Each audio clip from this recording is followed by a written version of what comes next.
Bom dia, então, todo mundo que nos acompanha. Hoje eu vou tentar dividir em duas partes a minha fala aqui. Uma, eu quero parabenizar e ressaltar a importância do seminário Direito Fundamental ao Trabalho Decente, que aconteceu em Bento Gonçalves nos últimos dias, foi de segunda a quarta-feira.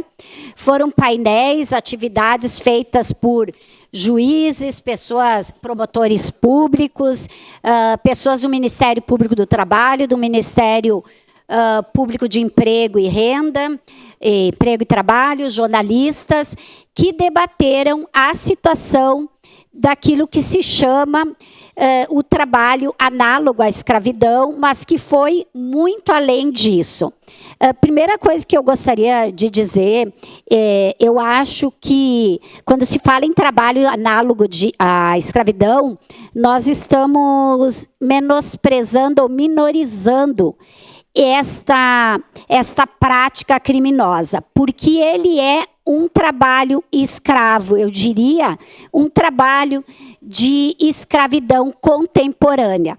Talvez não aquela escravização que foi feita nos 300 anos aqui da história do Brasil, que foi abolida, como até o vereador Fantinel comentou antes, sendo que a primeira Constituição do Brasil não colocou sequer uma vírgula de como seriam atendidos agora aqueles trabalhadores, aquelas pessoas que deixavam de ser escravas. Um ano após acabou a escravidão, ano seguinte a República, não se falou nada sobre isso. Essas pessoas foram para a periferia, não tiveram trabalho, estava começando as indústrias. Quem entrou nas indústrias, todo o processo de trazer imigrantes italianos, alemães, de outras nacionalidades para trabalhar nas indústrias e mesmo nas áreas aqui da região sul do país. Então, acho que toda essa história do Brasil, ela deve ser conhecida quando se fala na escravidão contemporânea, que infelizmente ainda existe. Eu estava acompanhando de forma longe, né, porque não pude estar presente, dados desses seminários, mas um dado que me chamou a atenção é que foi dito que no ano de 2023, teve 4.000 denúncias de trabalhos de escravização moderna ou contemporânea, 85% deles na área rural da nossa cidade. Pessoas... Resgate também, eu não vou ler aqui para não tomar muito tempo, mas foi o ano que teve maior resgate desses trabalhadores nas cidades aqui da Serra, né? Venâncio Aires, Serafina Correia, Flores da Cunha, São Francisco de Paula, Bom Jesus, Bento. E foi feito nesse seminário um resgate que trabalha por que isso acontece. E quando a gente fala aqui em punição, em lei, eu acho importante também resgatar o nosso Código Penal, que ele trabalha, por exemplo, este crime de contratar e manter pessoas em situação análoga à escravidão, análoga à escravidão, a pena é de 2 a 8 anos, que pode ficar até no regime semiaberto. Quando tu vai comprar em algum local com uma nota falsa, um dinheiro falso, a nota é de 13 anos.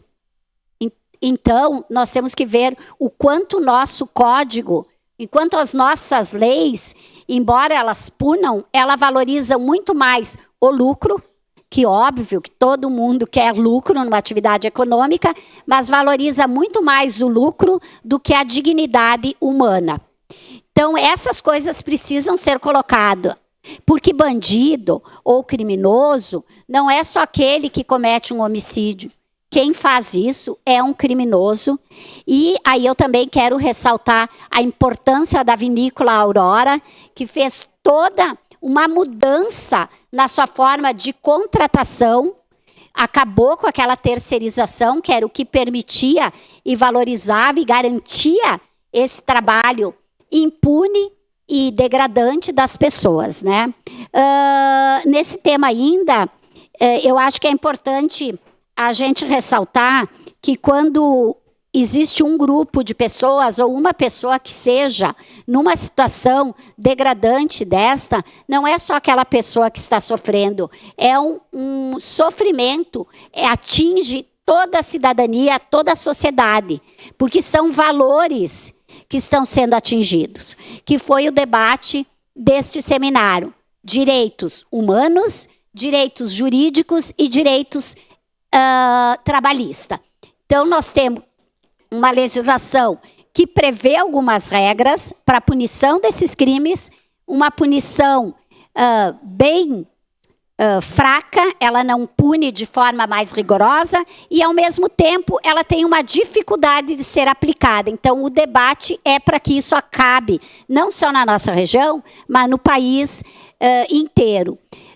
Também, uma das coisas importantes, quando eu falei aqui a semana passada das pessoas em situação de rua, tem muitas pessoas que são contratadas nesse período da safra, todo mundo sabe disso, seja da maçã, seja da uva, seja do que for, e assim que termina aquele período, elas são demitidas de qualquer maneira. Essas pessoas são trazidas de várias cidades, até de outras regiões do Brasil, e acabou, não tem mais contrato. Muitas vezes essas pessoas, o ano passado aqui como presidente da Comissão de Direitos Humanos, nós atendemos muitas pessoas que estavam em situação de rua, exatamente por serem pessoas que trabalhavam daquela forma completamente explorada, nas safras, né, algumas vezes, e que depois não tem sequer uma passagem para voltar para a sua cidade, acabam vivendo muitas vezes nas ruas da nossa cidade. Então, é todo um sistema que nós precisamos, enquanto Casa Legislativa, parabenizar essa iniciativa, eu quero parabenizar, mas também fazer esse debate, como foi feito ano passado, muita gente debateu a importância do trabalho decente. Os últimos minutos aqui que me restam, eu quero falar de um outro assunto, mas que também tem a ver, de certa forma, com a produção rural, com o trabalho de agricultores, de agricultoras, especialmente neste momento, o que eu vou ler é em relação à produção da uva. A semana passada, eu fiz uma observação e reforço que quando se trabalha com as crianças, todo um tema pedagógico, como foi feito no ano passado, na semana passada, no início da questão da festa da uva, das crianças trabalharem a uva e aí receberem na merenda a uva, eu fiz essa observação que a SMED tinha que ter esse cuidado, não do ponto de vista da alimentação, porque nós sabemos que tanto uva como maçã são alimentos bons, né, nutritivos, mas do ponto de vista pedagógico.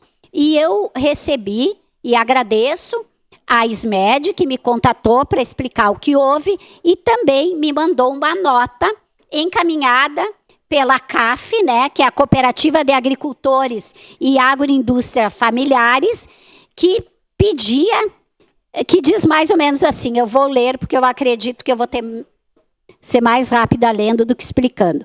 A CAF, Cooperativa de Agricultores e Agroindústrias Familiares, vem por meio do presente documento informar sobre a situação do fornecimento de uva advindo dos sócios agricultores da cooperativa. A safra de frutas desse ano na Serra Gaúcha está menor, em especial da uva dedicada à mesa e consumo in natura.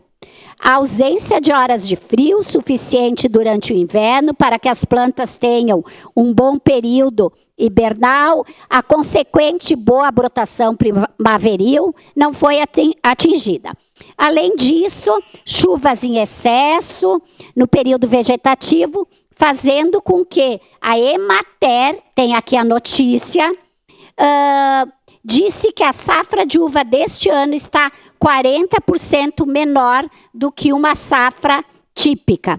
Então, nesse sentido, eles pediram a compreensão com a falta deste produto específico pedindo a substituição na merenda escolar das crianças. Então, eu recebi também essa nota e eu quero dizer que eu me solidarizo aos agricultores e em que pese a importância da questão pedagógica, ficou, eu acho, explicado e compreensivo por que as crianças na festa da uva não tiveram acesso à uva. Obrigada.